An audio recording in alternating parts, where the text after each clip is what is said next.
সম্মানিত উপস্থিতি, আজকে আপনাদের সামনে আমার সংক্ষিপ্ত বক্তব্য কয়েক ভাগে বিভক্ত হবে।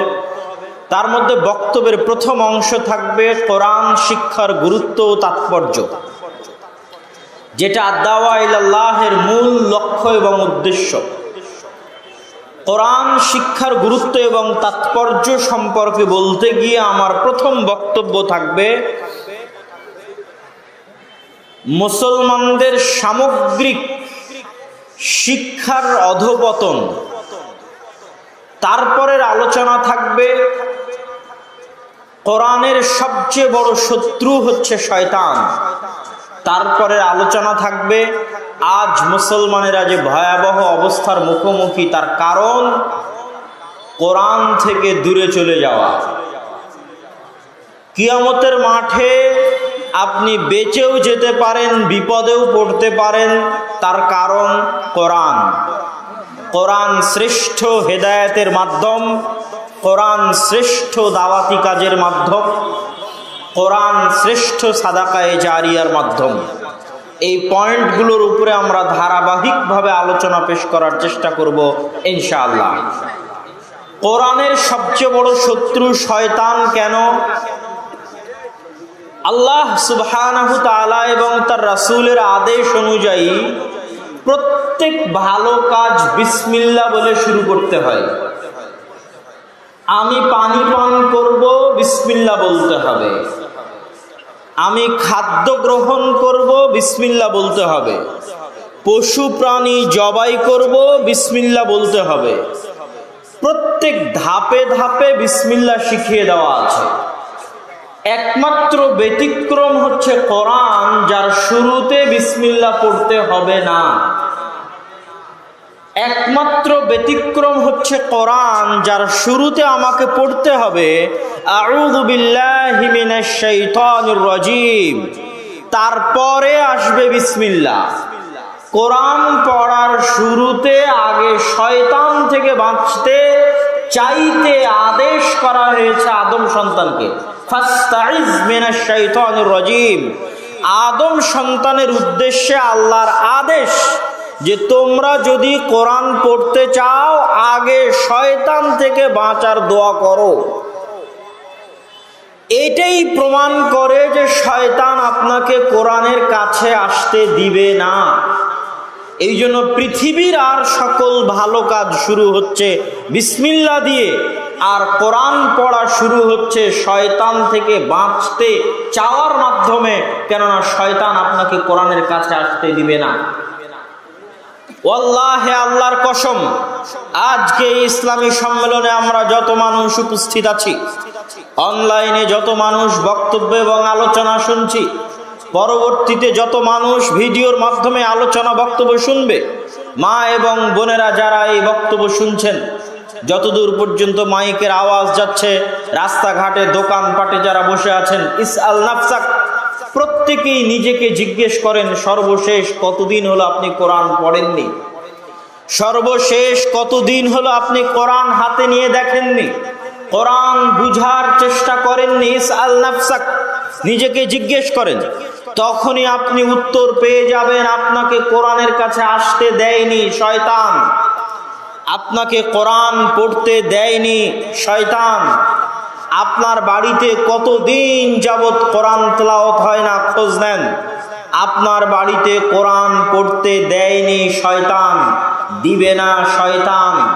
আপনার বাড়িতে কোরআন তেলাওয়াত হয় না মানে পুরো বাড়ি শয়তানের দখলে। আপনি নিজে কোরআন পড়তে পারেন না মানে আপনি শয়তানের দখলে। পড়া জানেন তাও পড়েন না মানে আপনি শয়তানের গোলাম হয়ে গেছেন। আর শয়তান কোনো কাল্পনিক কিছুর নাম নয়, শয়তান কোনো কাল্পনিক গল্প কাহিনীর নাম নয়।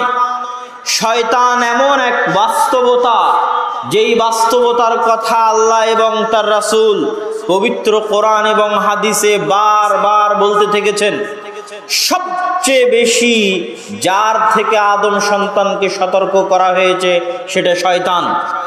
আপনি 1 মিনিট যদি আমার সাথে সময় দেন শয়তান সম্পর্কে জানার জন্য, শয়তানের বাস্তবতা সম্পর্কে জানার জন্য, তাহলে আপনি 1 মিনিট সময় দিয়ে দেখেন আল্লাহ সুবহানাহু তাআলা এবং তার রাসূল, যেমন রাসূলুল্লাহ সাল্লাল্লাহু আলাইহি ওয়াসাল্লাম হাদিসে বলছেন, ইযা আকালা আহাদুকুম ওয়া লাম ইয়াযকুর ইসমাল্লাহ, কেউ যদি খাদ্য গ্রহণ করে আর আল্লাহর নাম না নেয়, ইয়াকুলু মাআহু শাইতান, তাহলে তার সাথে শয়তান খাবার খায়। রাসূলুল্লাহ সাল্লাল্লাহু আলাইহি ওয়াসাল্লাম বলেন, ইযা দাখালা আহাদুকুম, যখন তোমাদের কেউ তার বাড়িতে প্রবেশ করে আর আল্লাহর নাম না নেয়, আসসালাম, এটা আল্লাহর নাম, আসসালামু আলাইকুম, সালাম শান্তি, আল্লাহর নাম, বাড়িতে প্রবেশ করার সময় আসসালামু আলাইকুম না বলে, তখন শয়তান তার চেলা চামান্ডা অনুসারী সাঙ্গ পাঙ্গ বন্ধু বান্ধব দলকে বলে দেয় যে এই বাড়ি মাবিতুকুম, এই বাড়ি তোমাদের থাকার জায়গা, ওয়া আশাউকুম, তোমাদের রাতের খাবারের ব্যবস্থা, তোমাদের আড্ডা দেওয়ার জায়গা হচ্ছে এই বাড়ি। এইভাবে আপনি পুরো ইসলামকে যদি সামনে রাখেন, তাহলে দেখবেন প্রত্যেকটা কাজের সাথে রাসূল সাল্লাল্লাহু আলাইহি ওয়াসাল্লাম শয়তানকে কানেক্ট করে দিচ্ছেন, শয়তানকে রিলেট করে দিচ্ছেন, শয়তানকে সম্পৃক্ত করে দিচ্ছেন। তোমাদের কেউ যদি বাথরুমে প্রবেশ করে আর আল্লাহুম্মা ইন্নী আউযু বিকা মিনাল খুবুসি ওয়াল খাবাইস না বলে, তাহলে শয়তান তার লজ্জা স্থান দেখবে। এইভাবে প্রত্যেকটা ধাপে ধাপে আপনি শয়তানের অস্তিত্ব পাবেন কোরআনে এবং হাদিসে। কোরআনের পৃষ্ঠা উল্টালে দেখতে পাবেন আল্লাহ বলছেন, ইন্নাশ শাইতানা লাকুম আদুউম মুবিন, নিশ্চয় শয়তান তোমাদের প্রকাশ্য শত্রু। লা তাত্তাবিউ খুতুওয়াতিশ শাইতান, তোমরা শয়তানের পদাঙ্ক অনুসরণ করিও না। শয়তান ওয়াদা করেছে তোমাদেরকে পথভ্রষ্ট করার জন্য, ওয়ালা উযিল্লান্নাহুম ওয়ালা উমান্নিয়ান্নাহুম, অবশ্যই আমি আদম সন্তানকে পথভ্রষ্ট করব, অবশ্যই আমি আদম সন্তানকে জাহান্নামে নিয়ে যাব।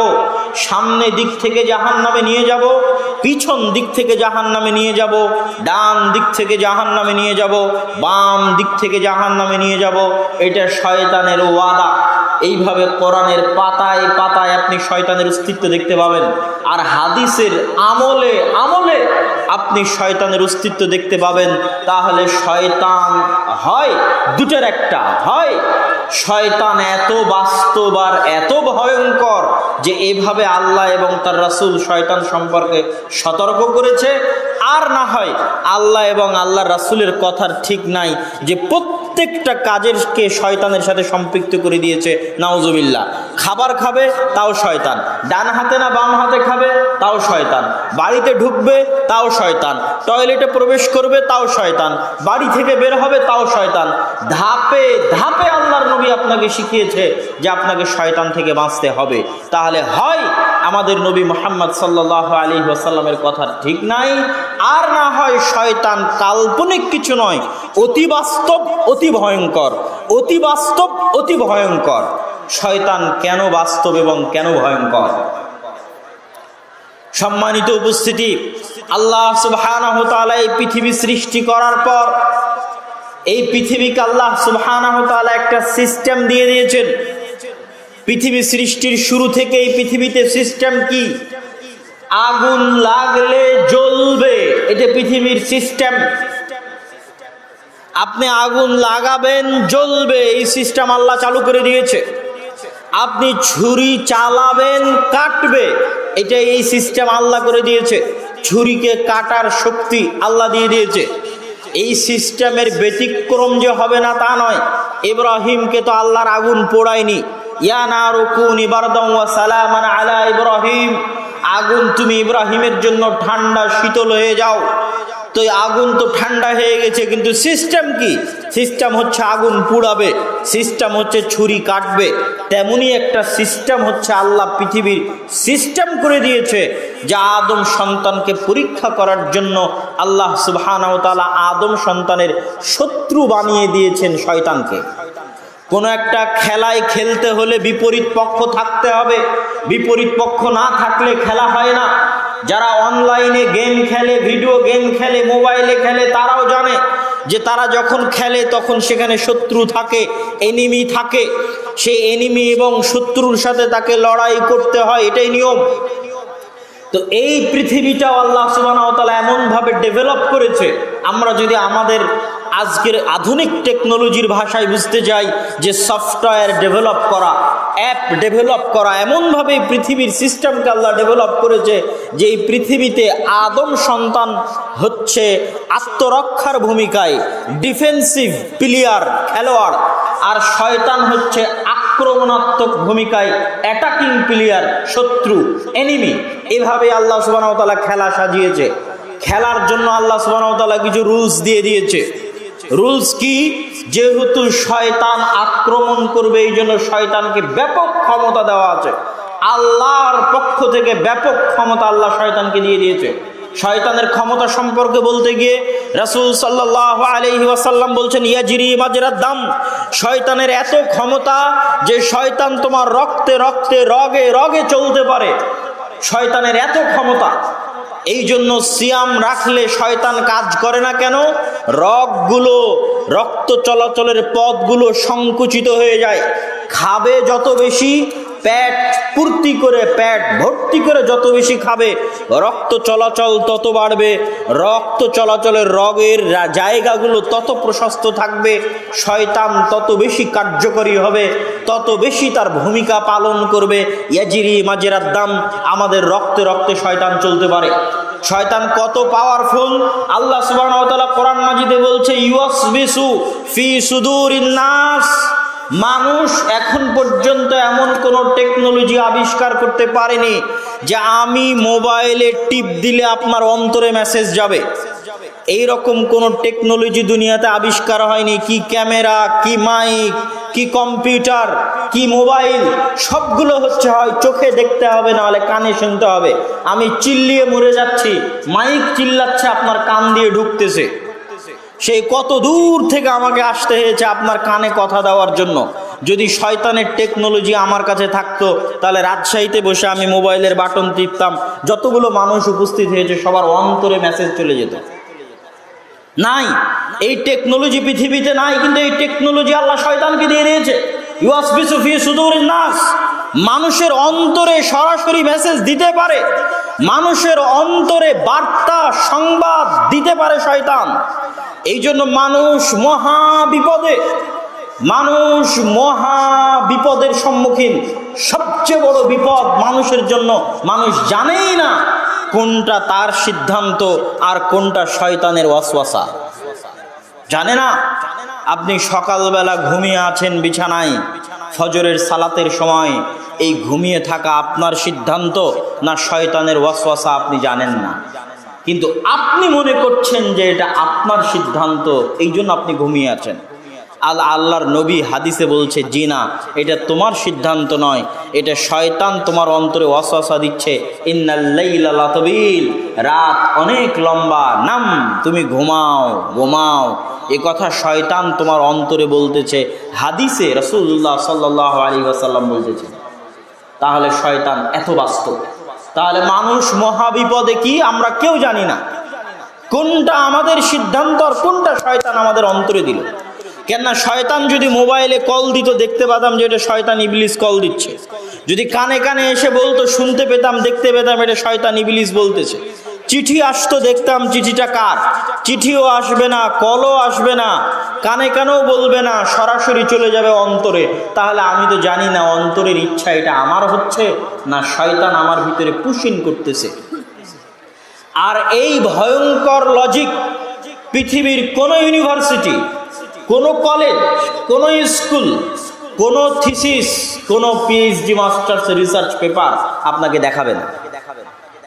কেউ বলবে না যে আমাদের উপর শয়তানের কন্ট্রোল ক্ষমতা আছে।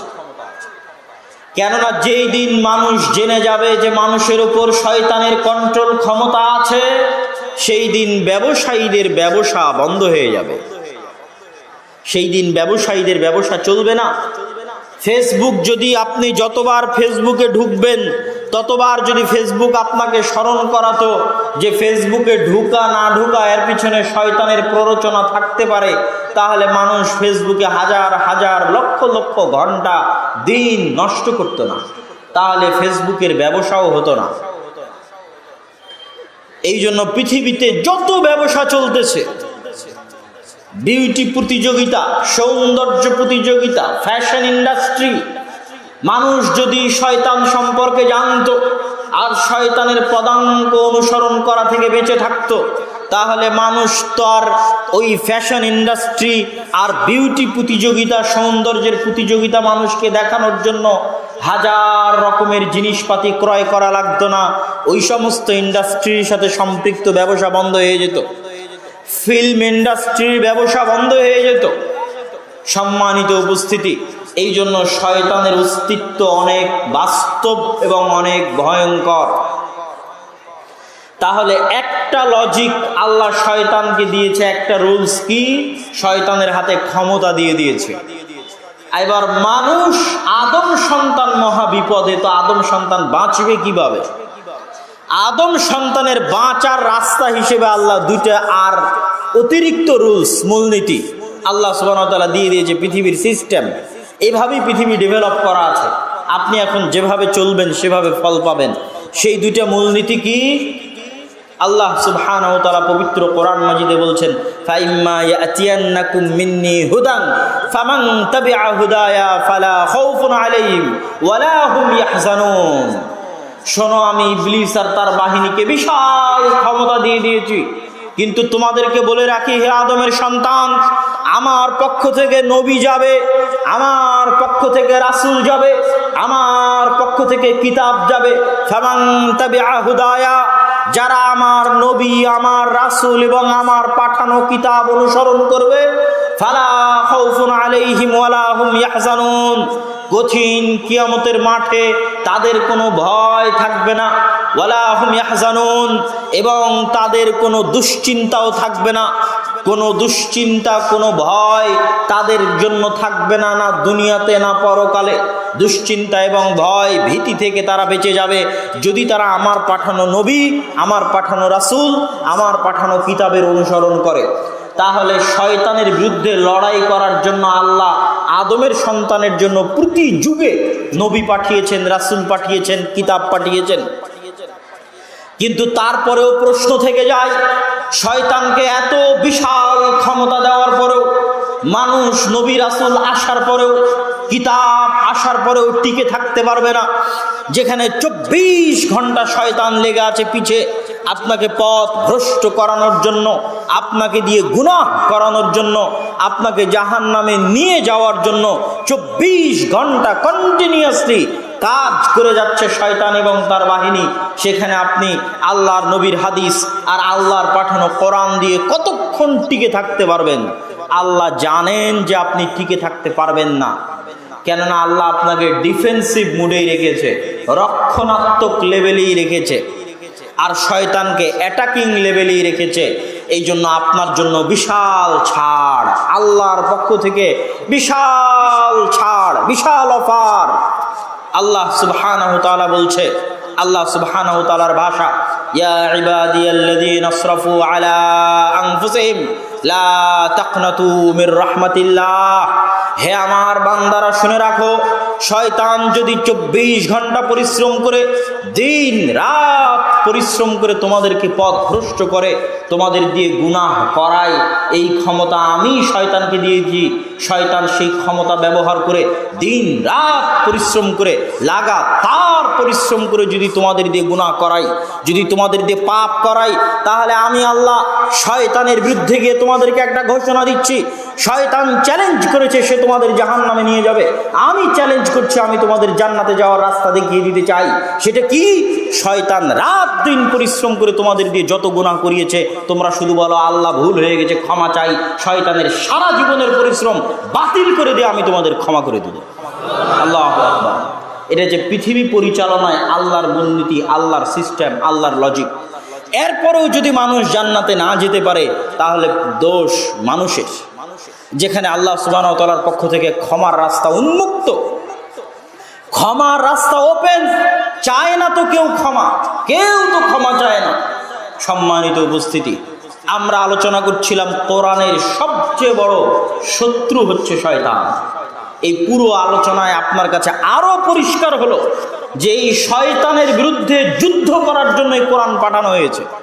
কোরআন এসেছেই শয়তানের বিরুদ্ধে লড়াই করার জন্য।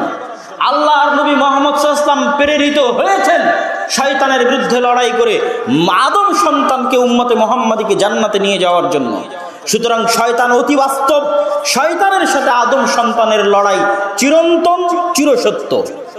আপনাকে আজকে বিশ্বাস করে যেতে হবে শয়তান আছে এবং শয়তান আপনার অন্তরে মেসেজ দিতে পারে। পৃথিবীর কোনো স্কুল, কোনো কলেজে লজিক আপনাকে দিবে না, কিন্তু আপনাকে এটা মানতে হবে, বিশ্বাস করতে হবে, তাহলে যুদ্ধ শুরু হবে।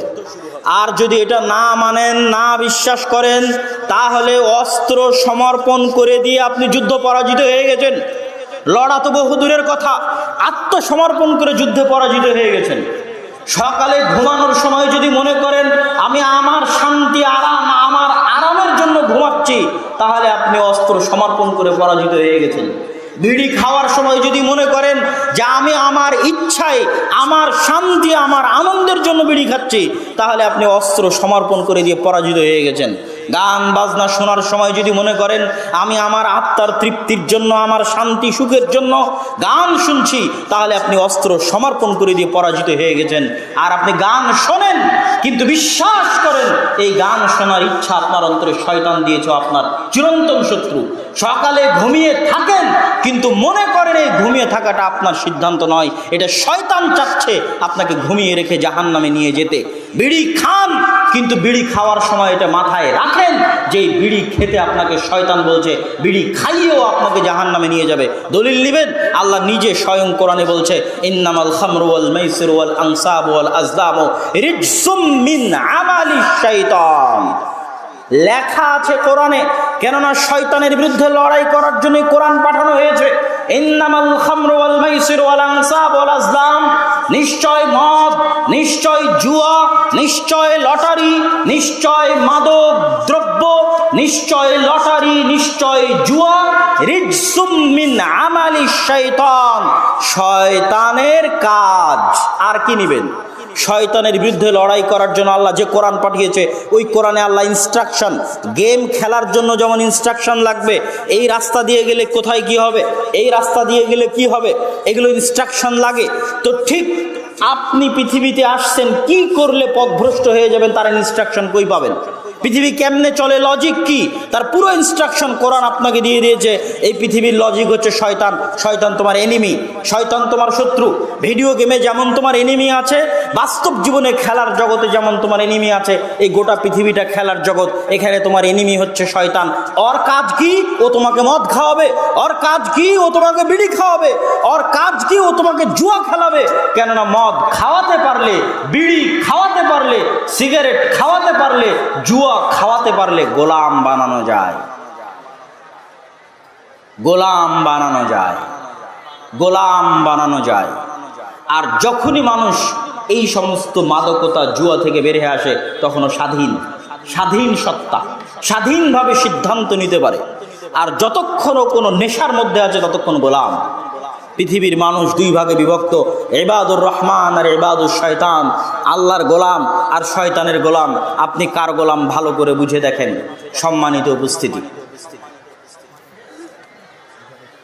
আমরা আমাদের আলোচনার এই পর্বের সারমর্মে বলতে চাই, কোরআনের সবচেয়ে বড় শত্রু হচ্ছে শয়তান। এই জন্য শয়তানের সাথে লড়াই করতে কোরআন শিখতে হবে, কোরআন পড়তে হবে, কোরআন বুঝতে হবে, কোরআন বুঝার চেষ্টা করতে হবে। কোরআনের মধ্যেই হেদায়েত আছে। আমি আব্দুল্লাহ বিন আব্দুর রাজ্জাক আর আজকের প্রধান আলোচক আব্দুর রাজ্জাক বিন ইউসুফ আর লাখো জাকির নায়েক বক্তব্য দিয়ে যত মানুষকে হেদায়েত করতে পারবে, এক কোরআন তার চেয়ে বেশি মানুষকে হেদায়েত করতে পারবে। আমাদেরকে আল্লাহ হেদায়েত বানিয়ে দেয়নি, কোরআনকে আল্লাহ হেদায়েত বানিয়ে দিয়েছে। তো আমাদের বক্তব্যে মানুষ হেদায়েত হয় কেন? কোরআনের আয়াত পড়ি তাই, আল্লাহর নবীর হাদিস বলি তাই। এই কারণে আমাদের নিজস্ব কোনো কারিশমা নাই, এটা কোরআনের কারিশমা, হাদিসের কারিশমা। আমরা আমাদের বক্তব্যে আব্দুর রাজ্জাক বিন ইউসুফ তার বক্তব্যে, জাকির নায়েক তার বক্তব্যে কোরআনের আয়াত বলে, হাদিসের কথা বলে, তাই মানুষ হেদায়েত প্রাপ্ত হয়। আসল হেদায়েত হচ্ছে কোরআন। সম্মানিত উপস্থিতি, কোরআন মানুষের অন্তরকে নরম করে দিতে পারে, কোরআন মানুষের ঈমানকে বাড়িয়ে দিতে পারে। কোরআন সম্পর্কে আল্লাহ সুবহানাহু ওয়া তাআলা পবিত্র কোরআন মাজিদে বলছেন, ওয়াইদা তুলিয়াত আলাইহিম আয়াতুহু যাদাতহুম ঈমানা, যখন তাদের সামনে কোরআন তেলাওয়াত করা হয় তখন তাদের ঈমান বেড়ে যায়। আর এক আয়াতে আল্লাহ সুবহানাহু ওয়া তাআলা বলছেন, তাকশাইরু জুলুদুহুম, যখন কোরআন পড়ে তখন মুমিনদের চামড়া শিউরে ওঠে, লোম খাড়া হয়ে যায়। এটা কোরআনের ক্ষমতা, এটা কোরআনের পাওয়ার, কোরআন এটা করতে পারে। আলা বিযিক্রিল্লাহি তাতমাইন্নুল কুলুব, যখন মানুষ কোরআন পড়ে, কোরআন তেলাওয়াত করে, কোরআন বুঝে, তখন তার অন্তর আত্মা প্রশান্ত হয়ে যায়। আত্মা প্রশান্ত হয় কোরআনে, ঈমান বাড়ে কোরআনে, অন্তর নরম হয় কোরআনে, লোম খাড়া হয়, চামড়া শিউরে ওঠে কোরআনে। আল্লাহ সুবহানাহু ওয়া তাআলা পবিত্র কোরআন মাজিদে বলছেন, ওয়ালাউ আনজালনা হাযাল কোরআনা আলা জাবালিন লারাআইতাহু খাশিআম মুতাসাদ্দিআম মিন খাশিয়াতিল্লাহ, আমি যদি কোরআনকে অবতীর্ণ করতাম কোনো পাহাড়ের উপরে, তাহলে তোমরা দেখতে পাহাড় থরথর থরথর করে কাঁপছে।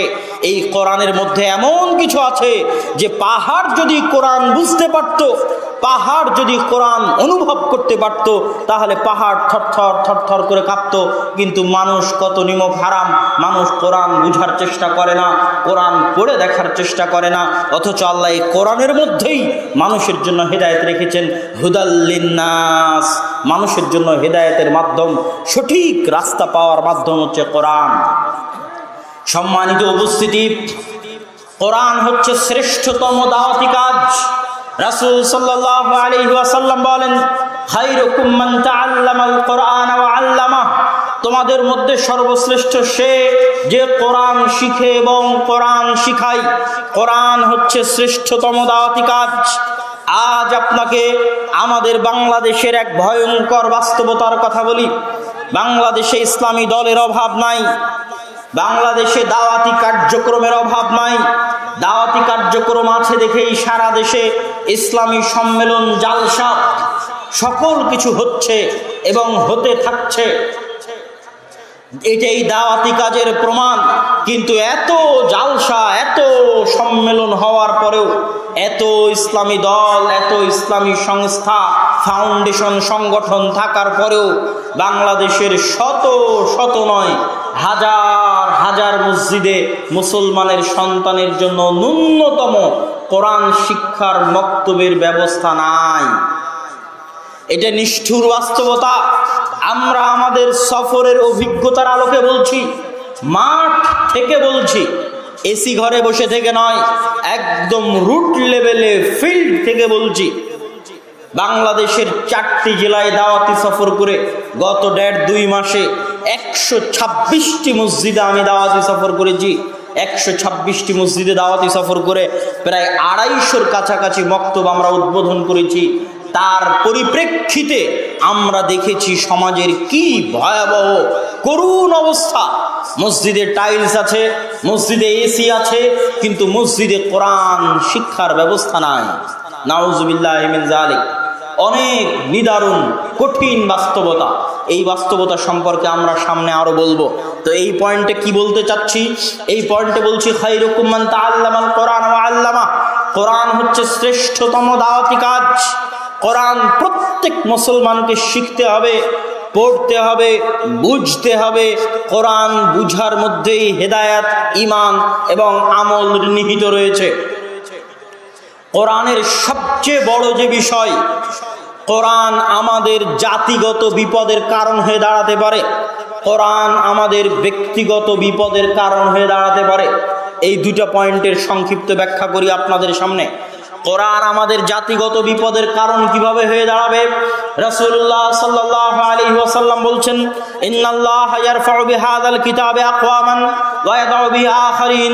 শোনো হে আমার উম্মতে মুহাম্মাদি, এই যে কিতাব পবিত্র কোরআন, এই কোরআনের মাধ্যমে আল্লাহ আমার উম্মতের একটা অংশকে পৃথিবীর শীর্ষ স্থানে পৌঁছে দিবে, আর এই কিতাবের মাধ্যমে আল্লাহ আমার উম্মতের একটা অংশকে পৃথিবীর সর্বনিম্ন স্থানে নামিয়ে দিবে, অধপতনের অতল গহ্বরে নামিয়ে দিবে। এক অংশকে পৃথিবীর সর্বোচ্চ আসনে পৌঁছে দিবে। কোথায় সর্বোচ্চ আসনে পৌঁছে গেছিল ওমর রাদিয়াল্লাহু তাআলা আনহু? কোথায় আছে? মদিনা। মদিনা থেকে কোথায় আছে মসজিদে আকসা? দীর্ঘ 1500 কিলোমিটারের পথ, দীর্ঘ 1500 কিলোমিটারের পথ। ওমর রাদিয়াল্লাহু তাআলা আনহু অর্ধেক রাস্তা নিজে উটের পিঠে, অর্ধেক রাস্তায় চাকরকে উটের পিঠে বসিয়ে মাত্র একজন সফর সঙ্গী নিয়ে পায়ে হেঁটে উটের পিঠে রশি টেনে জেরুজালেমের দরজায় উপস্থিত হয়েছেন। আজকের যেই জেরুজালেম, যেই মসজিদে আকসায় আমরা সালাত আদায় করতে পারি না, প্রবেশ করতে পারি না, যেতে পারি না, ওই মসজিদে আকসার গেটে, জেরুজালেমের গেটে ওমর রাদিয়াল্লাহু তাআলা প্রবেশ করেছেন। গায়ে জীর্ণ শীর্ণ জামা, টানছেন উটের রশি ধরে, কেননা পালাক্রমে ওই সময়ে তারই পালি ছিল রশি ধরে টানার। উটের পিঠে বসিয়ে রেখেছেন চাকরকে। 12,000 মুসলমানের সেনাবাহিনীর 4,000 সাহাবী, প্রধান সেনাপতি আবু উবাইদা ইবনুল জাররাহ, আরো সেনাবাহিনীতে সাহাবীরা ছিল, খালিদ ইবনুল ওয়ালিদ ছিল, আরো বহু সাহাবী ছিল। আবু উবাইদা ইবনুল জাররাহ হন্তদন্ত হয়ে ছুটে এসে ওমর রাদিয়াল্লাহু তাআলা আনহুকে বলছে, ইয়া আমিরাল মুমিনিন ইন্নার রোমান ইয়ানজুরু ইলাইনা নাজরাতা কিল্লাহ। হে আমিরুল মুমিনিন, আজ হাজার হাজার পাদ্রী, বিশাল রোমান এম্পায়ারের হেডকোয়ার্টার, রোমান এম্পায়ারের রাজধানী জেরুজালেমের আজ পতন হচ্ছে। মদিনার আমিরুল মুমিনিন ওমর ইবনুল খাত্তাবের হাতে আজ হাজার হাজার পাদ্রী অপেক্ষায় আছে আপনাকে দেখবে। তাই আপনি জীর্ণ শীর্ণ কাপড় পরে, আপনি উটের রশি ধরে টানতে টানতে আজ এখানে উপস্থিত হয়েছেন। তারা আমাদের দিকে নিচু দৃষ্টিতে দেখবে, তারা আমাদের নিয়ে হাসি ঠাট্টা করবে। দেখো মুসলমানদের আমিরুল মুমিনিনকে, দেখো সাহাবীদের আমিরুল মুমিনিনকে কিভাবে উটের রশি ধরে টানছে।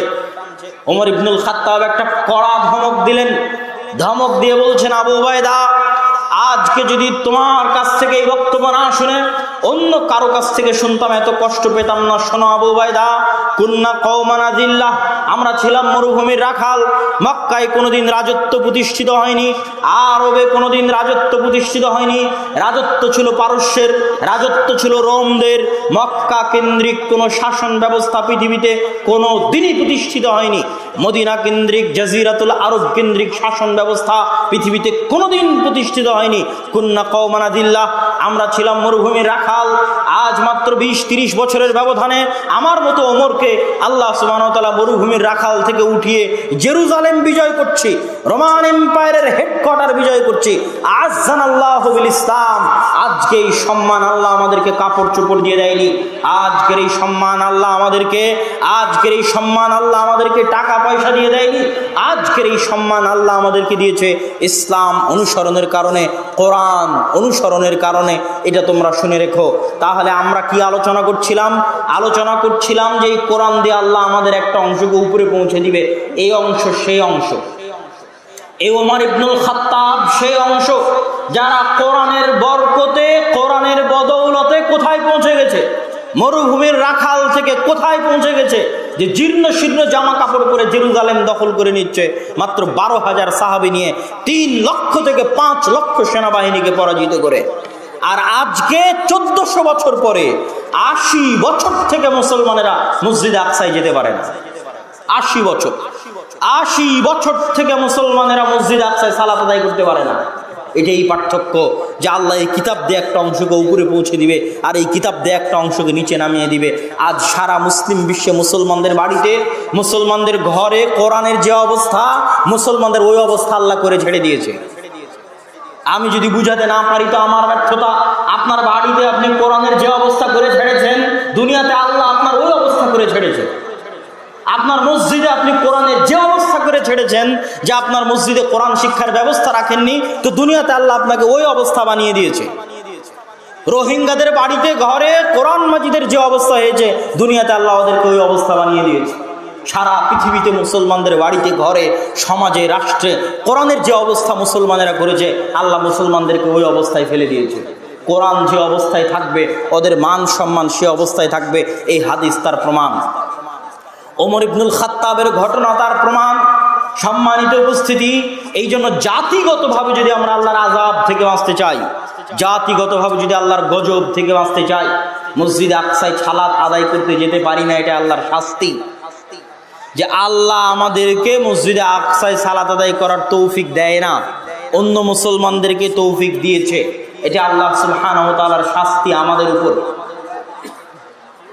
আর একটা জিনিস মনে রাখবেন যে উম্মতে মুহাম্মাদির উপরে আযাব এবং গজব অতীতের উম্মতদের মতো করে উম্মতে মুহাম্মাদির উপর আযাব গজব আসবে না। অতীতের উম্মতের উপর আযাব গজব কিভাবে এসেছে? নূহ আলাইহিস সালাতু ওয়াস সালামের কওমকে আল্লাহ বিশাল মহাপ্লাবন দিয়ে পানিতে ডুবিয়ে দিয়েছে। লূত আলাইহিস সালাতু ওয়াস সালামের কওমকে আল্লাহ শহর উল্টিয়ে দিয়ে পুরো শহরটার নিচে থেকে উপরে উল্টিয়ে দিয়ে পুরো শহরটাকে ধ্বংস করে দিয়েছেন। এই আযাব ছিল লূত আলাইহিস সালাতু ওয়াস সালামের কওমের জন্য। আদ সামুদ জাতিকে আল্লাহ সুবহানাহু ওয়া তাআলা বিকট আওয়াজ, বিশাল ঝড় ঝঞ্ঝা, হাজার লক্ষ কিলোমিটার গতির ঝড় ঝঞ্ঝা দিয়ে ধ্বংস করে দিয়েছেন। উম্মতে মুহাম্মাদিকে আল্লাহ বন্যা দিয়ে, ঝড় ঝঞ্ঝা দিয়ে, বিকট আওয়াজ দিয়ে ধ্বংস করবেন না। উম্মতে মুহাম্মাদির উপর আযাব এই ফরম্যাটে, এই সিস্টেমে, এই রূপে, এইভাবে, এই ধরনে আসবে না। উম্মতে মুহাম্মাদির উপর আযাবের ফরম্যাট, আযাবের ধরন, আযাবের সিস্টেম, আযাবের রূপ হচ্ছে উম্মতে মুহাম্মাদির উপর বিধর্মীদের চাপিয়ে দেওয়া হবে। উম্মতে মুহাম্মাদির উপর বিধর্মীদের চাপিয়ে দেওয়া হবে। তারা উম্মতে মুহাম্মাদিকে পিটবে, তারা উম্মতে মুহাম্মাদিকে পশু পাখির মতো গুলি করে হত্যা করবে, নির্বিচারে বম নিক্ষেপ করে মাটির সাথে ধূলিসাৎ করে দিবে। এটাই হচ্ছে উম্মতে মুহাম্মাদির উপর আল্লাহর পাঠানো শাস্তির ফরম্যাট, ধরন, পরীক্ষার ধরন। তো আজকে আপনাদের রংপুরের ভীম শহরের পীরগঞ্জের শত শত বাড়িতে কোনো মানুষ না কোরআন পড়ে, না কোরআন জানে, না কোরআন বুঝে। হাজারো যুবক এখানে বসে আছে, যেহেতু মসজিদগুলোতে বক্তব্য নাই, তো না তারা কোরআন পড়ে, না কোরআন শিখে, না কোরআন বুঝার চেষ্টা করে।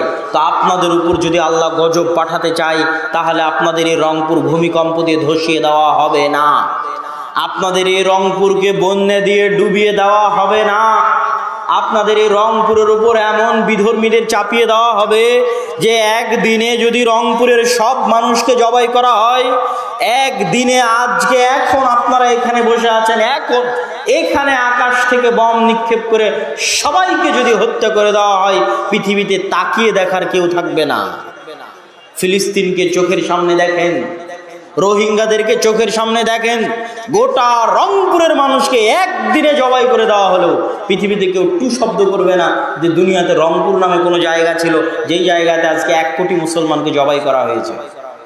এইটা হচ্ছে আমাদের উপর আযাব, এইটা হচ্ছে আমাদের উপর গজব। এটা রাসূল সাল্লাল্লাহু আলাইহি ওয়াসাল্লাম আরেক হাদিসে স্পষ্ট করেছেন যে বিধর্মীরা তোমাদের উপর ওইভাবে ঝাঁপিয়ে পড়বে যেইভাবে ক্ষুধার্ত রাক্ষস খাবার প্লেটে ঝাঁপিয়ে পড়ে। আনাহনু কালিলুন ইয়াউমাইযিন ইয়া রাসূলুল্লাহ, আল্লাহর নবী, সেই দিনকে আমাদের সংখ্যা কম হবে না, সেই দিন তোমাদের সংখ্যা কম হবে না, তবে আনতুম কাগুসাইস সাইল, কিন্তু তোমাদের অবস্থা হবে সমুদ্রের ফেনার মতো, সমুদ্রের ফেনার মতো হবে তোমাদের অবস্থা। সম্মানিত উপস্থিতি, তাহলে আমরা এই পয়েন্টে কি আলোচনা করছিলাম? কোরআন।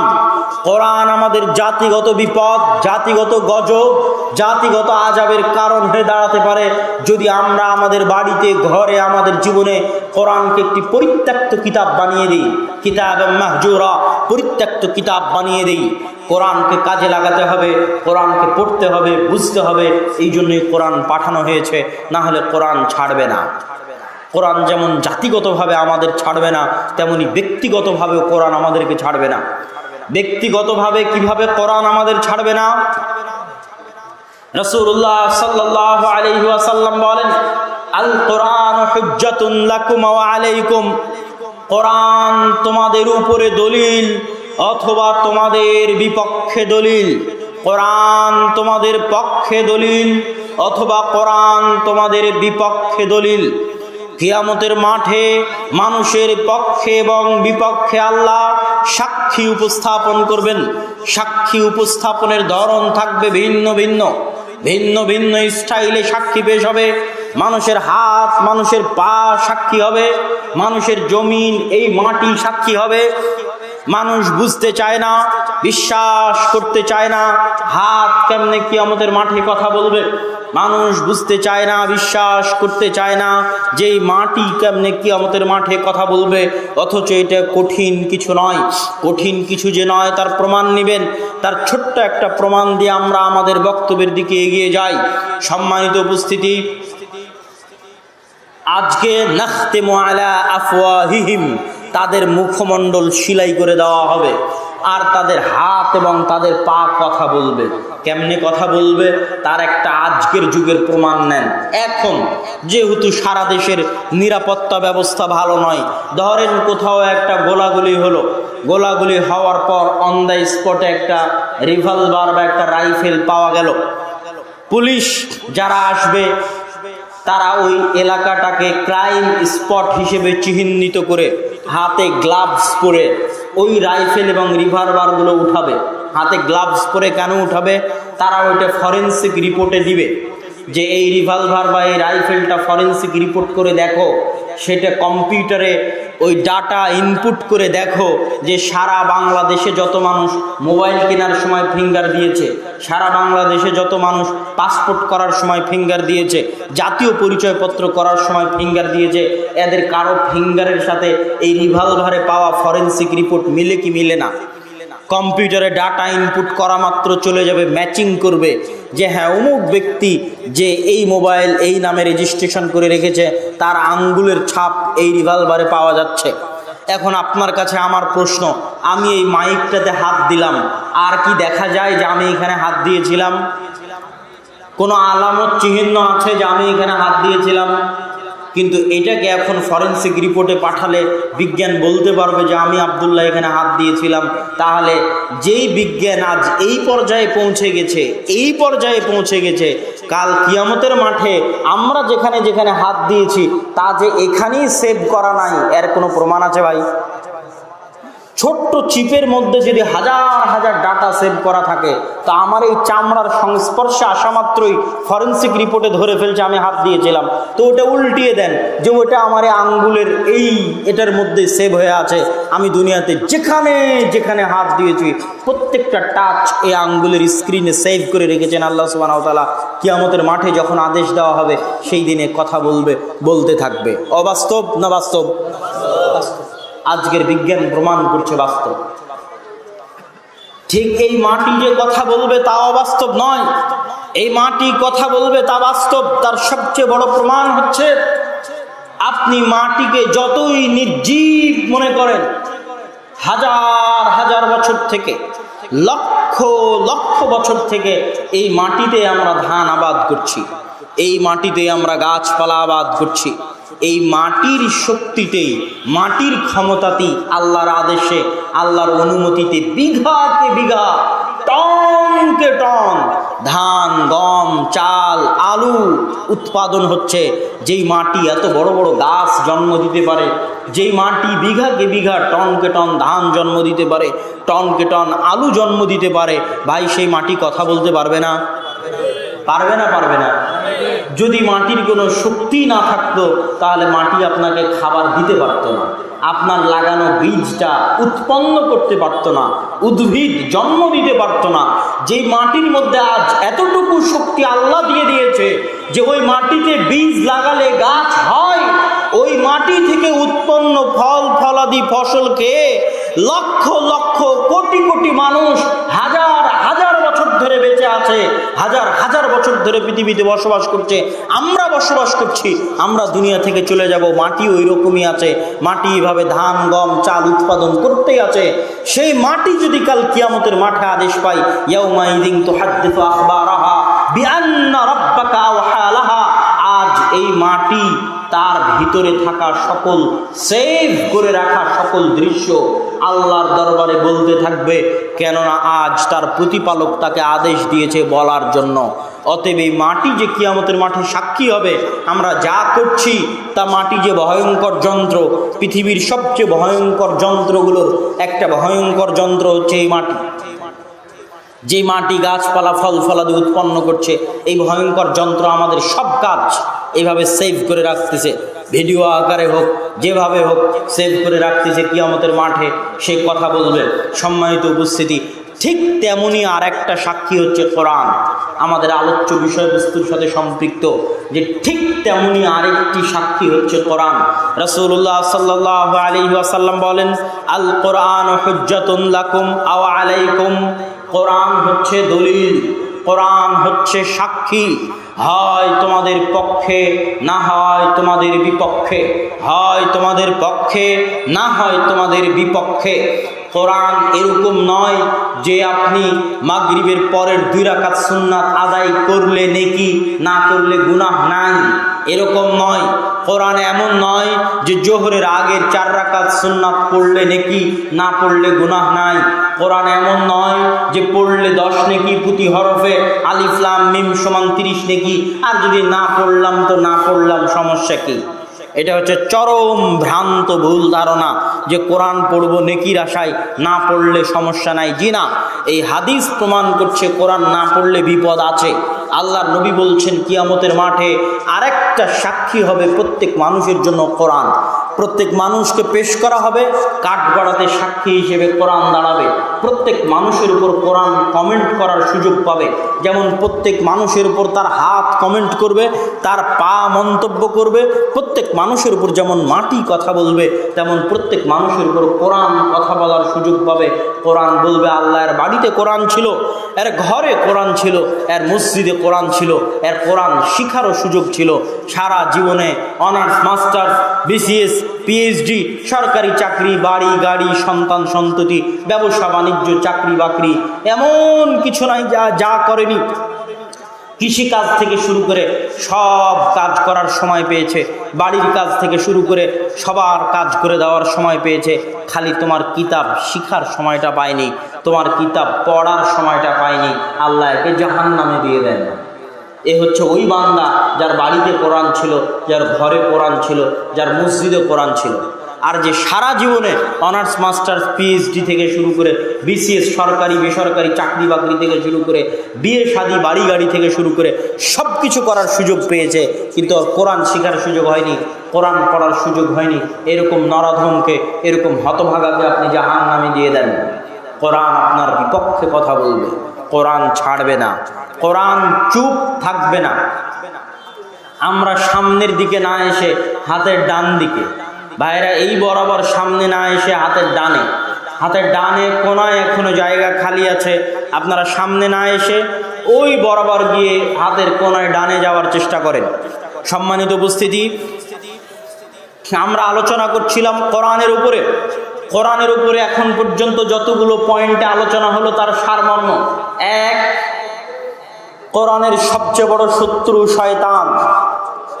তারপরে আমরা আলোচনা করেছি শয়তান পৃথিবীতে কিভাবে কাজ করে, কিভাবে আমাদের পথ ভ্রষ্ট করে, কিভাবে আমাদের ভ্রান্ত করে, শয়তান থেকে আমরা কেমনে বাঁচবো, পৃথিবীর লজিক কিভাবে পরিচালিত হয়। তারপরে আমরা আলোচনা করেছি কোরআন হচ্ছে পৃথিবীর শ্রেষ্ঠ হেদায়েতের মাধ্যম, কোরআনের মাধ্যমে মানুষ হেদায়েত পেতে পারে। তারপরে আমরা আলোচনা করেছি কোরআন শ্রেষ্ঠ দাওয়াতি কাজ।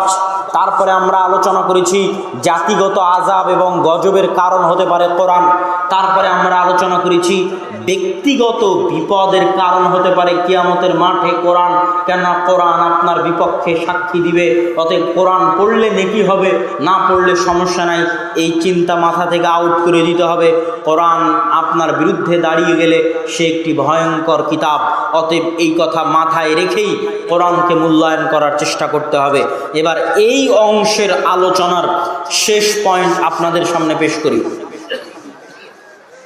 এই অংশের আলোচনার শেষ পয়েন্ট হচ্ছে মসজিদ ভিত্তিক দ্বীন শিক্ষা, মসজিদ ভিত্তিক কোরআন শিক্ষা। মসজিদ ভিত্তিক দ্বীন শিক্ষা সম্পর্কে বলতে গিয়ে শুরুতে আমাদের আলোচনা করতে চাই সারা বিশ্বে মুসলমানদের শিক্ষার বেহাল দশা। আজকে আপনি ফিলিস্তিনের মুসলমানদের উপরে যে নৃশংস নির্মম হামলা চলছে, এই নৃশংস নির্মম হামলার যতই প্রতিবাদ করেন আমরাও প্রতিবাদ করছি, আমরাও আল্লাহর দরবারে দোয়া করছি, কিন্তু আপনাকে একটা সত্য বাস্তবতা বলে রাখি, আমার চোখে দেখা বাস্তবতা। ভারতের মুসলমানদের দেখেছি, সৌদি আরবের মুসলমানদের দেখেছি, ইউরোপ সফর করে বিভিন্ন দেশ থেকে ইউরোপে যে মুসলমানেরা গেছে তাদেরকে দেখেছি। মুসলমানদেরকে দেখার দীর্ঘ অভিজ্ঞতার আলোকে আপনাকে বলছি, সারা পৃথিবীতে মুসলমানেরা শিক্ষায় অধঃপতিত, অবহেলিত, অতি নিম্ন স্তরের একটি জাতিতে পরিণত হয়েছে জ্ঞান, বিজ্ঞান এবং শিক্ষায়। আমার চোখ সাক্ষী, আইফেল টাওয়ার, ফ্রান্সের রাজধানীর আইফেল টাওয়ারের সামনে আশেপাশে যত মানুষ বসে বিড়ি খাচ্ছে, যত মানুষ বসে মদ খাচ্ছে, যত মানুষ বসে জুয়া খেলতেছে, তার 90% মুসলমান। তার 90% মুসলমান। সব আফ্রিকা থেকে এসেছে, মরক্কো থেকে এসেছে, লিবিয়া থেকে এসেছে। সাদা চামড়ার নেটিভ আমার চোখেও ওখানে পড়েনি।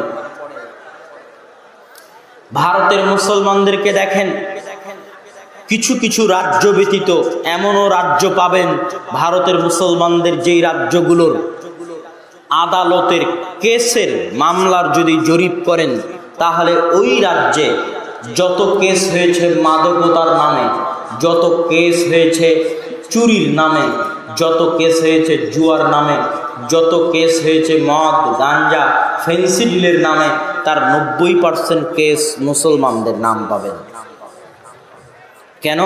মুসলমানেরা একটি মদখোর, জুয়াখোর জাতিতে পরিণত হয়ে গেছে, নাউজুবিল্লাহ। বলতে না চাইলেও বলতে হচ্ছে। এবার যদি যান আরব বিশ্বে, আরব বিশ্বে গেলে কি দেখবেন?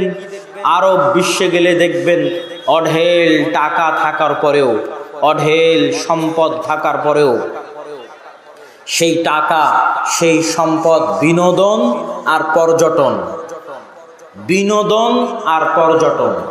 কে তাদের মাথায় বুদ্ধি দিয়েছে পর্যটন দিয়ে ইনকাম করতে হবে? দুবাইকে এমন করে বানাও যেন আমেরিকা আর ইউরোপের সকল নাগরিকেরা দুবাই বেড়াতে আসে, এটাই আমার ইনকাম। কেন দুবাইয়ে বেড়াতে আসবে? আমেরিকা আর ইউরোপ হচ্ছে শীত প্রধান, যেখানে মাত্র 3 মাস রোদ থাকে, বাকি সময়ে পুকুরে বা নদীতে বা সমুদ্রে গোসল করা অসম্ভব, এত ঠান্ডা। তো তারা কোথায় উলঙ্গ হয়ে গোসল করতে পারবে? দুবাইয়ে আসলে উলঙ্গ, অর্ধ উলঙ্গ হয়ে গোসল করতে পারবে। এই জন্য দুবাই মনে করছে আমি ওইভাবে পর্যটন শিল্প দাঁড় করাবো, এটাই আমার ইনকাম। আবার কেউ মনে করছে আমি ফুটবল বিশ্বকাপ আয়োজন করব, এটাই আমার ইনকাম। কিন্তু আমি চ্যালেঞ্জ দিয়ে বলি, ওই ফুটবল বিশ্বকাপ আয়োজন করতে যে লজিস্টিক সাপোর্ট লাগবে, জ্ঞান এবং বিজ্ঞানের সাপোর্ট লাগবে, যেমন দুবাইয়ের বুর্জ খলিফা বানাতে যে টেকনোলজির সাপোর্ট লাগবে, ইঞ্জিনিয়ারিং সাপোর্ট লাগবে, এই ইঞ্জিনিয়ারিং সাপোর্ট দেওয়ার মতো জ্ঞান তাদের নাই। এই পুরো ইঞ্জিনিয়ারিং কনস্ট্রাকশন কোম্পানিগুলো বিদেশি, হয় চাইনিজ কোম্পানি, না হয় আমেরিকান, ইউরোপিয়ান কোম্পানি। তাহলে উন্নতি কোনটা? আপনি বুর্জ খলিফা বানাতে পেরেছেন, এটা উন্নতি? বুর্জ খলিফা বানিয়ে মানুষের কাছে টাকা ইনকাম করছেন, এটা উন্নতি? না বুর্জ খলিফা বানানোর মতো জ্ঞান আপনার দেশের নাগরিকের নাই, বুর্জ খলিফা বানাতে হয়েছে বিদেশি কোম্পানিকে এনে, উন্নতি কোনটা? এই ছোট্ট জ্ঞানটুকু মুসলমানদের মাথায় কেন আসে না, আল্লাহ সুবহানাহু ওয়া তাআলা ভালো জানে। আর আপনি ইউরোপ এবং আমেরিকায় যাবেন, ইউরোপ এবং আমেরিকা পৃথিবী জোর করে শাসন করছে, এ কথা আমি বিশ্বাস করি না।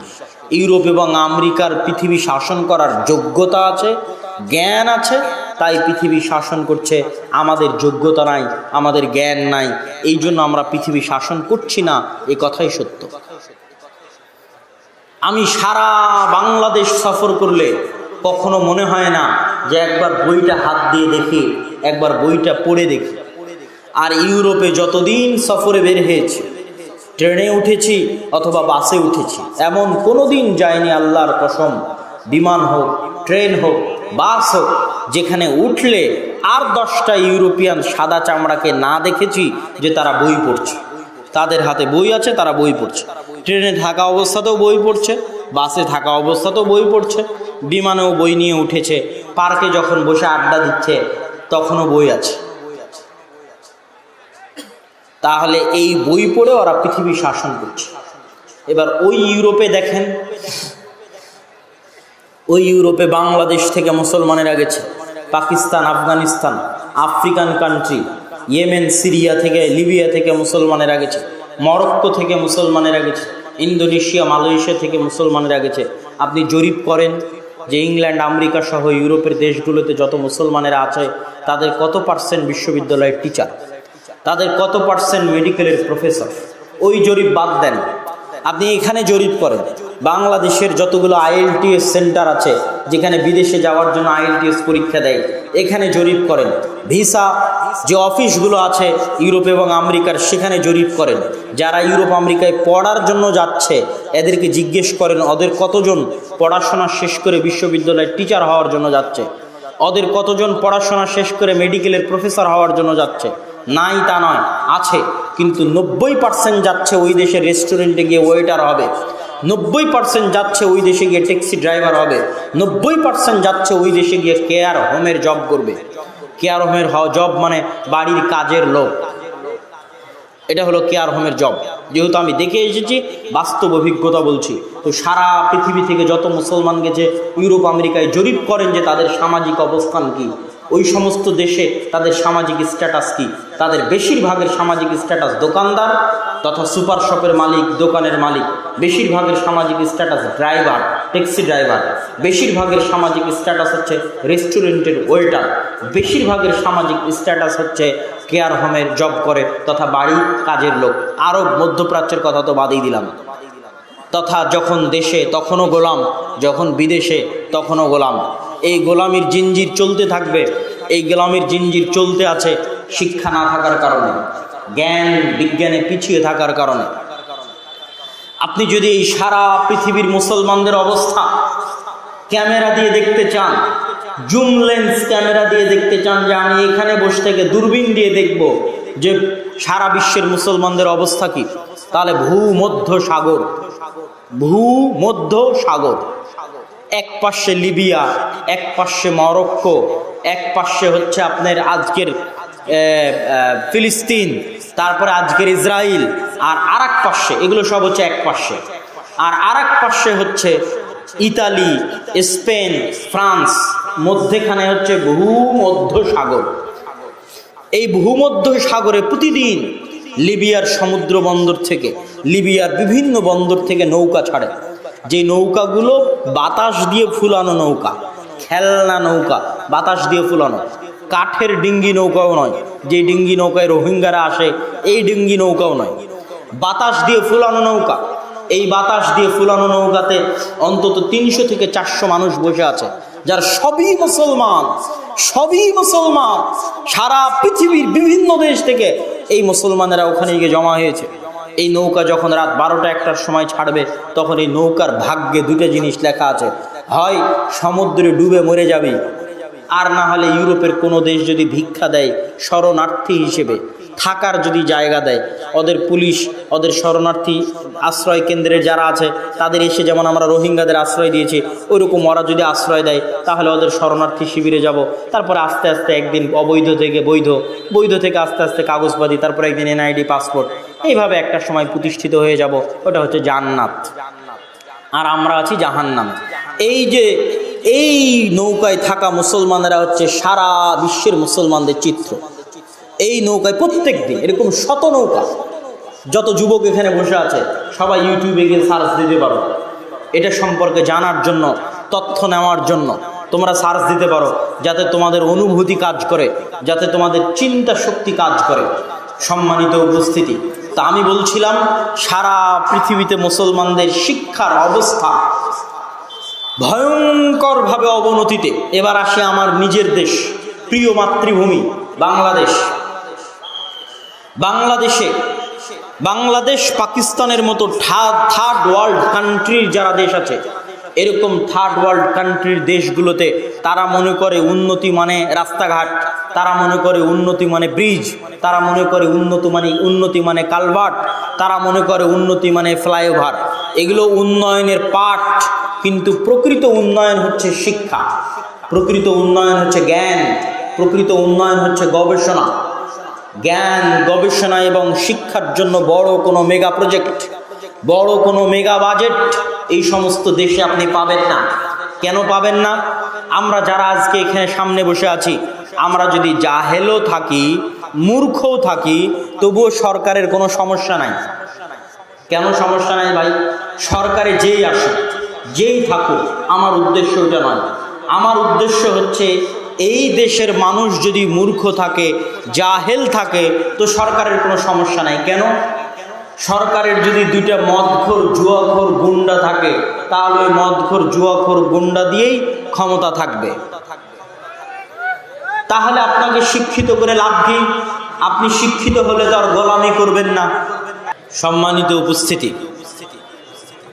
আমরা আমাদের দীর্ঘ আলোচনার শেষ প্রান্তে পৌঁছে গেছি। এই শেষ প্রান্তে আমাদের সারমর্ম হচ্ছে, সারা পৃথিবীতে মুসলমানদের শিক্ষা এবং জ্ঞানের অবস্থা হচ্ছে ভয়াবহ, অবনতিশীল।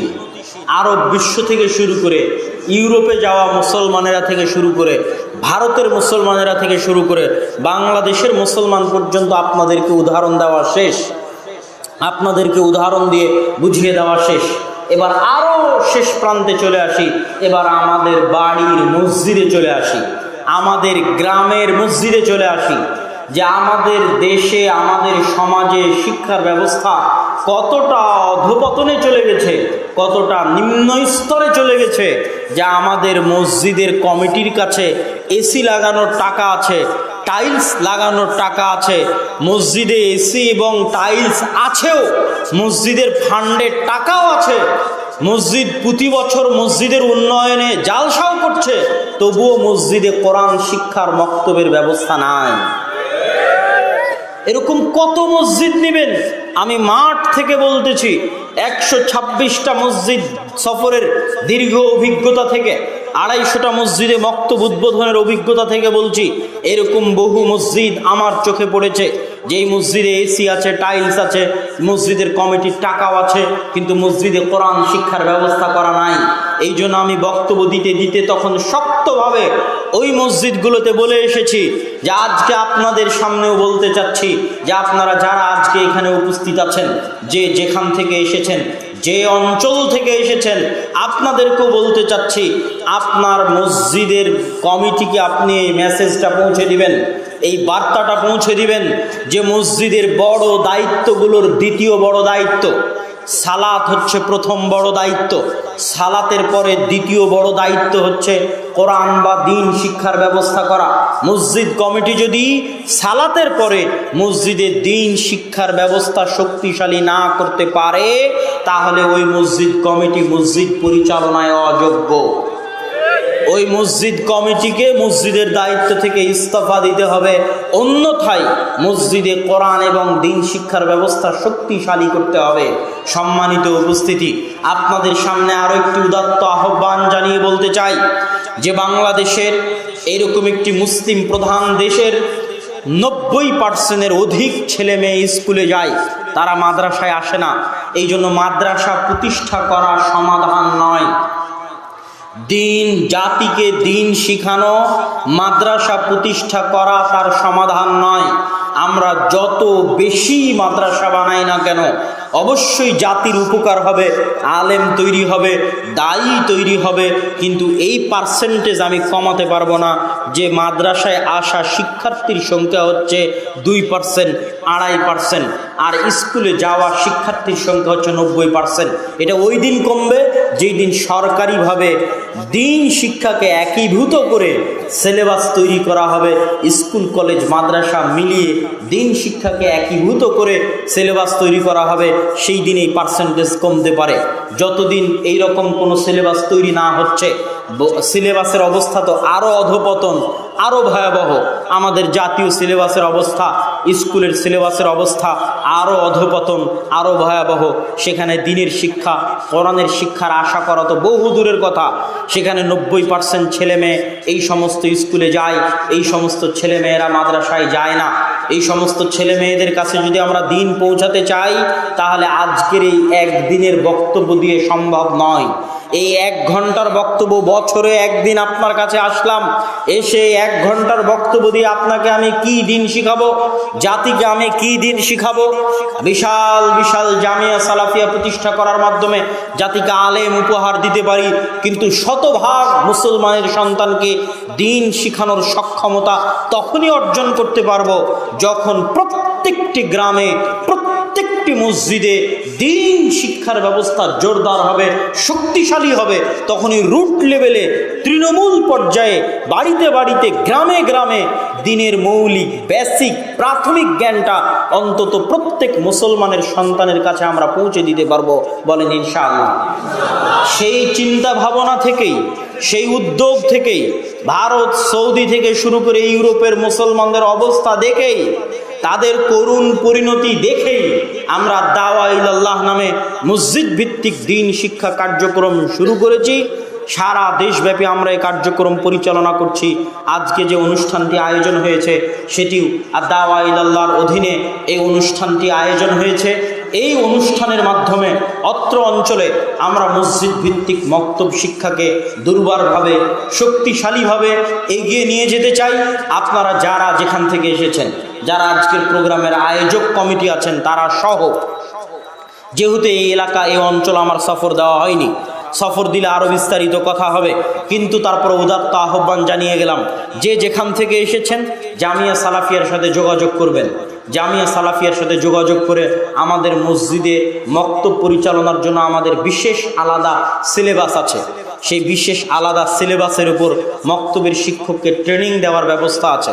মক্তবগুলোর ম্যানেজমেন্ট, হাজিরা থেকে শুরু করে পরীক্ষা, সার্টিফিকেট থেকে শুরু করে সকল কিছুর ব্যবস্থাপনা আমাদের কাছে আছে। আপনারা যারা যেখান থেকে এসেছেন তারা নিজ নিজ এলাকা থেকে উদ্যোগ নিয়ে যারা আজকের প্রোগ্রাম আয়োজন করেছে তাদের সাথে যোগাযোগের মাধ্যমে হোক, সরাসরি জামিয়া সালাফিয়া ডাঙ্গিপাড়া পবা রাজশাহীতে গিয়ে যোগাযোগের মাধ্যমে হোক, আপনারা আমাদের সাথে সম্পর্ক রক্ষা করে আপনাদের মসজিদগুলোতে মক্তব চালু করুন।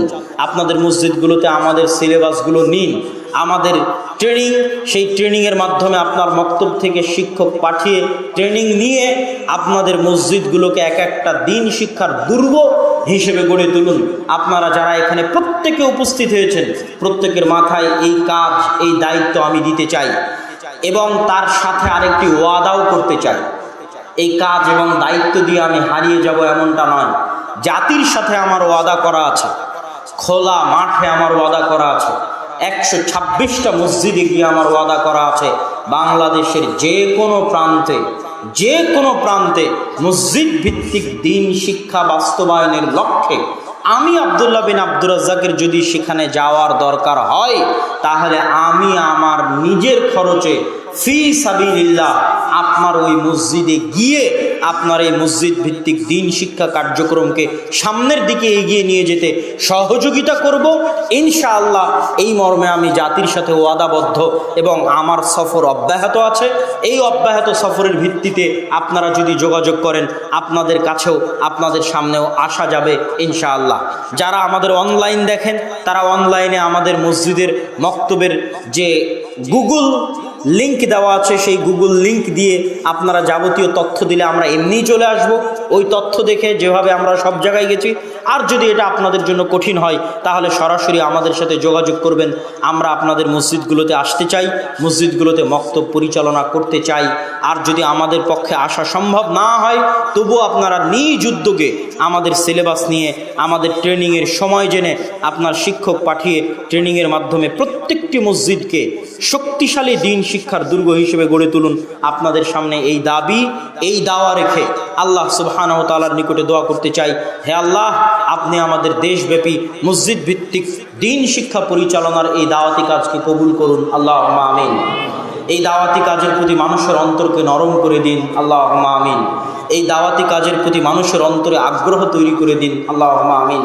যেন মানুষ স্বতঃস্ফূর্তভাবে সানন্দে আমাদের এই দাওয়াতি কাজটি গ্রহণ করে এবং নিজ নিজ এলাকায় গিয়ে মুসলমানের সন্তানদের কোরআন শিক্ষা, দ্বীন শিক্ষার ব্যবস্থা নিশ্চিত করতে পারে। এই তৌফিক আপনি দান করুন, আল্লাহুম্মা আমিন। বক্তব্যের শেষে আল জামিয়া সালাফিয়া দিনাজপুর, তেঘরা, বিরল, দিনাজপুরের সালাফি কনফারেন্স সম্ভবত 3রা ফেব্রুয়ারি অথবা 2রা ফেব্রুয়ারি, শুক্রবার 2রা ফেব্রুয়ারি 2 তারিখ দিনাজপুরের সালাফি কনফারেন্স শুক্রবার। আমরা আশা করব আপনারা এখান থেকে স্বতঃস্ফূর্তভাবে দিনাজপুরের সালাফি কনফারেন্সে অংশগ্রহণ করবেন। যেহেতু দিনাজপুর প্রতিষ্ঠানটা আমরা রংপুর বিভাগীয় প্রতিষ্ঠান হিসেবে কল্পনা করি, সেহেতু দিনাজপুরের সালাফি কনফারেন্স 2রা ফেব্রুয়ারি আপনাদের অংশগ্রহণের উদাত্ত আহ্বান জানিয়ে এবং বক্তব্য শেষে যাওয়ার সময় মাসিক আল ইতিসাম সহ যে সমস্ত বই পুস্তক আছে সেগুলো নিয়ে যাওয়ার উদাত্ত আহ্বান জানিয়ে আজকে আমি আমার সংক্ষিপ্ত বক্তব্য এখানেই শেষ করছি। ওয়া আখিরু দাওয়ানা আনিল হামদুলিল্লাহি রাব্বিল আলামিন। ও আমাদের স্বেচ্ছাসেবকরা আপনাদের মধ্যে সহযোগিতার জন্য যাবে। আপনারা অবশ্যই মসজিদ ভিত্তিক দ্বীন শিক্ষা এই কার্যক্রমকে সামনে রেখেই দানের হাত প্রশস্ত করবেন। আমাদের স্বেচ্ছাসেবক ভাইয়েরা কই আছে? তাহলে তাদেরকে প্রবেশ করতে বলেন। স্বেচ্ছাসেবক ভাইদেরকে আমরা ভিতরে প্রবেশ করার উদাত্ত আহ্বান জানাচ্ছি। আপনারা কেউই একজনও উক্ত দান থেকে খালি থাকবেন না, মুক্ত থাকবেন না। 5 টাকা 10 টাকা হলেও আপনারা উক্ত দানে অংশগ্রহণ করবেন এবং উক্ত দানে এগিয়ে থাকার, সম্মুখ ভাগ থেকে এগিয়ে থাকার চেষ্টা করবেন। আল্লাহ সুবহানাহু ওয়া তাআলা আপনাদের তৌফিক দান করুক। রাসূলুল্লাহ সাল্লাল্লাহু আলাইহি ওয়াসাল্লামের আদেশ অনুযায়ী এবং আল্লাহ সুবহানাহু ওয়া তাআলার কোরআনের কথা অনুযায়ী আল্লাহ আপনাদেরকে আপনাদের সম্পদ থেকে দান করতে বলেনি। আল্লাহ এটা স্বীকারই করে না যে আপনাদের কাছে যে টাকা আছে এটা আপনাদের সম্পদ, বরং আল্লাহ সুবহানাহু ওয়া তাআলা এটা বলছে যে আপনাদের কাছে যে টাকা আছে এই টাকাটা হচ্ছে আল্লাহ সুবহানাহু ওয়া তাআলার দেওয়া রিজিক। আল্লাহ সুবহানাহু ওয়া তাআলার দেওয়া রিজিককে সামনে রেখে সেই রিজিক থেকে আপনারা উক্ত দানে আর দাওয়া ইলাল্লাহর মসজিদ ভিত্তিক মক্তব পরিচালনার উক্ত কার্যক্রমে অংশগ্রহণ করবেন। 5 টাকা হলেও 10 টাকা হলেও কেউ মুক্ত থাকবেন না। রাসূল সাল্লাল্লাহু আলাইহি ওয়াসাল্লাম যখন দানের কথা বলতেন তখন কোনো সাহাবী দান থেকে বিরত থাকতেন না, দান থেকে মুক্ত থাকতেন না। সকলেই সাধ্য অনুযায়ী দানে অংশগ্রহণের চেষ্টা করতেন। আপনারাও সাধ্য অনুযায়ী মা এবং বোনদেরকেও উদাত্ত আহ্বান জানাবো যে আপনারা উক্ত দানে অংশগ্রহণ করার, এখান থেকে দেখেন, আপনারা উক্ত দানে অংশগ্রহণ করার চেষ্টা করুন। উক্ত দানে অংশগ্রহণ করে আপনারা দাওয়া ইলাল্লাহর উক্ত কাজকে মজবুত এবং শক্তিশালী করুন। সকলকে উক্ত দানে অংশগ্রহণ করার উদাত্ত আহ্বান জানিয়ে আমি আমার সংক্ষিপ্ত বক্তব্য শেষ করার পূর্বে আপনাদেরকে আরও একটি সংবাদ জানিয়ে যেতে চাই যে আল জামিয়া সালাফিয়া ডাঙ্গিপাড়া পবা রাজশাহীতে কিছুদিন পূর্বে মদিনা ইসলামী বিশ্ববিদ্যালয় থেকে 3 জন শিক্ষক এসেছিলেন এবং আগামী জানুয়ারিতেও আরও মদিনা ইসলামী বিশ্ববিদ্যালয় থেকে শিক্ষক মণ্ডলী আসবেন ইনশাআল্লাহ।